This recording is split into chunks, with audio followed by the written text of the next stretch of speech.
Hello everyone, कैसे हैं आप सब। इस वीडियो में कक्षा 6 पाठ 4 है इतिहास का वैदिक काल। और वैदिक काल का जो समय है वो 1500 ईसा पूर्व से 600 ईसा पूर्व तक के बीच का है। इस पाठ में हमें वैदिक काल के बारे में जानकारी मिलेगी, क्योंकि हड़प्पा सभ्यता या सिंधु घाटी सभ्यता के बाद वैदिक युग का प्रारंभ माना गया है। और वैदिक काल का मतलब होता है उस युग से, इसका संबंध जो है वो उस युग से है जिसका ज्ञान वैदिक साहित्य से होता हो। वेदों से हमें आर्यों की राजनीतिक व्यवस्था, उनका समाज, धर्म, कला की जानकारी मिलती है। इसीलिए वैदिक सभ्यता को आर्य सभ्यता भी कहते हैं। आर्य का मतलब होता है श्रेष्ठ या उत्तम। और अक्सर माना जाता है कि हड़प्पा सभ्यता के बाद वैदिक संस्कृति का विकास हुआ। अब अगर हम आर्यों के जीवन की बात करें तो आर्य जो है इधर उधर घूमते रहते थे, वो कबीलों में रहते थे। और ये लोग जो है आर्य जो है वो गाय बैल घोड़ा पशु पालते थे, यानी कि वो पशु पालक थे। चारा और पानी और उपजाऊ भूमि के लिए वो एक स्थान से दूसरे स्थान पर आते जो है जाते रहते थे। और जहाँ उनको इस तरह की व्यवस्था मिलती थी, चारा पानी और अच्छी भूमि होती थी, वहाँ पर वो बस जाते थे और उसके बाद फिर वो अन्य स्थान पर आगे बढ़ जाते थे। तो उनका जो जीवन है वो घुमक्कड़ी जीवन था और कबीले में रहते थे। और इस तरह से लगभग 1200 ईसा पूर्व से 1000 ईसा पूर्व तक आर्य सिंधु, सतलज, व्यास और सरस्वती नदी के किनारे बस गए। आर्यों की सभ्यता का जो प्रसार है, जो विस्तार है, भारत में आर्य सभ्यता का जो प्रारंभ है वो सप्त सैंधव प्रदेश से होता है। सप्त सैंधव, सैंधव का मतलब होता है 7 नदियों का प्रदेश, यानी नदियों के किनारे ही जो आर्य थे वो आकर के बसे। सप्त सैंधव यानी कि 7 नदी, सिंधु, रावी, व्यास, झेलम, चिनाब, सतलज और सरस्वती, ये 7 नदियां सप्त सैंधव कहलाती हैं। और आर्यों का जो स्थायी आवास है वो इन्हीं नदियों के किनारे बसा। तो इस तरह से, लेकिन देखिए इतिहासकार जो हैं वो इनके ये कहाँ के थे, इनमें मतभेद है। कुछ इतिहासकार ये कहते हैं कि आर्य जो है वो भारत के मूल निवासी थे, यहीं के थे, भारत के थे। और कुछ कह रहे हैं कि ये जो है बाहरी थे और एक स्थान से दूसरे स्थान पर आने जाने की वजह से ये भारत में जो है घुमक्कड़ी जीवन के कारण आए, यानी बाहरी थे। अब वेद जो है वो संस्कृत भाषा के विद शब्द से बना है और इसका मतलब होता है जानना। वेदों की संख्या 4 है। देखिए वैदिक काल का संबंध ही वेद से है और इन्हीं वेदों से ही जो है आर्यों के बारे में पता चला है। अब वेद जो है वो 4 हैं: ऋग्वेद, यजुर्वेद, सामवेद, अथर्ववेद। सबसे प्राचीन वेद है, पुराना वेद है, पहला वेद है ऋग्वेद। ऋग्वेद में जो है अलग अलग देवताओं को संबोधित करने के लिए प्रार्थनाएं हैं और इन्हीं प्रार्थनाओं को ऋचा कहा जाता है।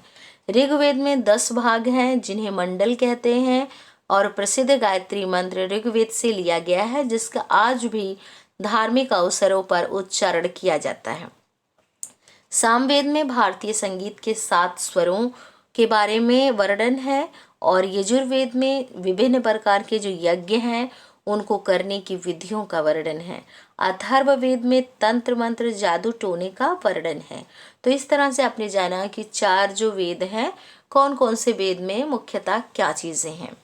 अब जो वैदिक सभ्यता है इनको इतिहासकारों ने 2 कालों में बांटा है। इतिहासकारों ने 2 काल में बांट दिया है वैदिक सभ्यता को।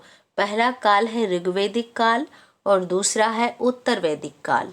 पहला जो काल है ऋग्वैदिक काल वो लगभग 1500 ईसा पूर्व से 1000 ईसा पूर्व के बीच का है। और 1000 ईसा पूर्व से 600 ईसा पूर्व का जो समय है वो उत्तर वैदिक काल कहलाया है। अब ये जो आर्य थे इनमें इनका जो शासन था, सबसे ऊपर देखिए पहले तो ये कबीले के रूप में होते थे। तो कबीले का एक मुखिया होता था और मुखिया के नाम पर ही कबीला चलता था। जैसे वेदों में हमें पुरुजन, यदुजन, भरतजन, तुर्वसजन, इन सब का उल्लेख मिला है। तो जो कबीला होता था, कबीले का मुखिया जो होता था, मुखिया के नाम पर ही कबीले का नाम पड़ता था। तो इस तरह से ऋग्वेद में राजा को जन का स्वामी बताया गया है और उसे जन रक्षक भी कहा गया है। अब इसमें देखिए, जन होता था, फिर विश्व होता था, गांव होता था यानी ग्राम, और उससे नीचे होता था कुल या ग्रह। और जन जो होता था, जन का प्रमुख राजा कहलाता था। विश्व जो होता था उसका प्रमुख विश्वपति कहलाता था। ग्राम का प्रमुख ग्रामणी कहलाता था। और कुल या ग्रह का जो प्रमुख होता था वो कुलप या ग्रहपति कहलाता था। तो इस तरह से किसी भी समस्या को सुलझाने के लिए एक सभा होती थी। सभा में लगभग 70-80 लोग बैठते थे और उनमें से 5-6 लोग विशेष आसन पर बैठते थे। और ये आसन पर बैठने वाले 5-6 लोग जो है वो प्रमुख लोग राजन्य होते थे और इनका मतलब एक्सपीरियंस होता था, तजुर्बा होता था। ये जो 5-6 लोग को आसन पर बिठाया जाता था फैसला करने के लिए, ये एक्सपीरियंस वाले होते थे, शक्ति और योगदान भी करते थे, जिस कारण इनको प्रमुख स्थान मिला हुआ था। इनकी हैसियत भी अच्छी खासी होती थी। तो इस तरह से आप देखिए, राजा का जो शासन है तो खर्च, राजा जो है वो खर्च चलाने के लिए कर वसूलता था। और कर को जो है, जो उपहार जो जन के लोग होते थे ना, राजा को उपहार देते थे और उस उपहार को बलि कहा जाता था। और ये बलि जो है यानी कर आप कह सकते हैं। तो बलि जो है ये बलि के रूप में राजा को अनाज, घी, वस्त्र, घड़ा, आभूषण, गाय, ये सब भेंट करते थे लोग। और राजा अपनी ज़रूरत के लिए जितना सामान होता था वो रख लेता था, बाकी बचे हुए सामान को ज़रूरत के हिसाब से लोगों में बांट देता था। इससे राजा और प्रजा के बीच का जो रिश्ता था वो मजबूत होता था और व्यवस्थाएं चलती रहती थी।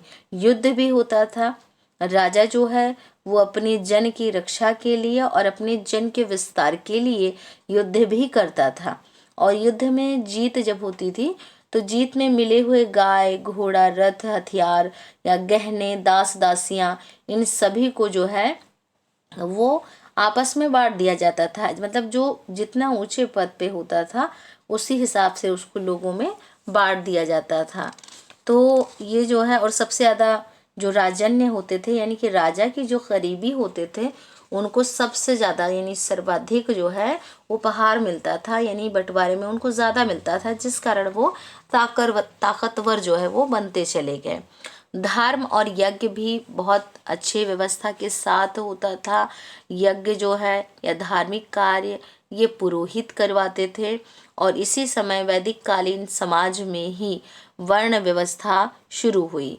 अब वर्ण व्यवस्था में ब्राह्मण, क्षत्रिय, वैश्य और शूद्र थे। चौथा वर्ण जो है वो शूद्र था। हालांकि ऋग्वेदिक काल में जो चौथा वर्ण है शूद्र, इसका उल्लेख नहीं है, लेकिन उत्तर वैदिक काल में चौथे वर्ण का उल्लेख हुआ है शूद्र का। और यहीं से यानी उत्तर वैदिक काल से ही वर्ण व्यवस्था कठोर हो गई। और इसी में जो है वैदिक काल में आश्रम व्यवस्था की भी बात है, यानी कि एक व्यक्ति के जीवन को 100 वर्ष मानते हुए 25-25 साल में उसको बांट दिया गया। यानी जन्म से 25 वर्ष जो है वो ब्रह्मचर्य जीवन है, फिर 26 से जो 50 साल का जीवन है वो गृहस्थ आश्रम है, और 51 से जो 75 वर्ष का जीवन है वो वानप्रस्थ आश्रम है, और उसके बाद से 100 वर्ष तक का जो 76 से 100 वर्ष का जो जीवन है वो संन्यास आश्रम के अंतर्गत आता था। यानी आश्रम व्यवस्था भी 4 और वर्ण व्यवस्था भी 4। और इन्हीं के अंतर्गत पुरुषार्थ की भी बातें आती थी। पुरुषार्थ भी 4 ही थे। धर्म, अर्थ, काम और मोक्ष को पुरुषार्थ कहा जाता था। आर्यों की जो भाषा थी वो संस्कृत थी। ये अपने जो है ये अपने परिवार में या इनका जो बोलचाल था वो संस्कृत था। तो आर्यों की जो भाषा थी वो संस्कृत थी। और शिक्षा की अगर हम बात करें आर्यों के, तो जो विद्यार्थी थे वो गुरुकुल में रहकर शिक्षा प्राप्त करते थे। वेदों के साथ गणित, ज्यामिति, ज्योतिष, भूगोल, सैन्य विज्ञान और शिल्प आदि की भी शिक्षा दी जाती थी आर्यों के समय में। पशुपालन भी, आर्य जो है पशुपालक थे। ये गाय और बैल को जो है अपनी संपत्ति मानते थे। और इनसे जो है इनके काल में, आर्यों के काल में गाय को वेदों में इन्हें अघन्य कहा गया है। अघन्य अर्थात जिनका वध ना किया जाए। खेती भी बाद में धीरे धीरे करके खेती का भी महत्व, पहले तो ये पशुपालक ही थे, बाद में खेती का भी महत्व बढ़ा है इनके समय में। और शिल्प कला में भी आर्य पशुओं से संबंधित व्यवसाय जैसे ऊन काटना, घोड़े से रथ जोतना, लकड़ी की वस्तुएं बनाना, मिट्टी के बर्तन बनाना, हस्तशिल्प, धातु कर्म का भी काम करते थे। और धातु को ये अयस कहते थे।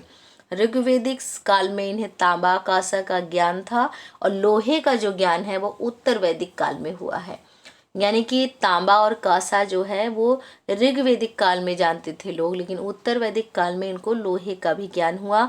विज्ञान और टेक्नोलॉजी में अगर हम देखें तो आर्यों को सूर्य, चंद्रमा, पृथ्वी व नक्षत्रों की गतियों का ज्ञान था।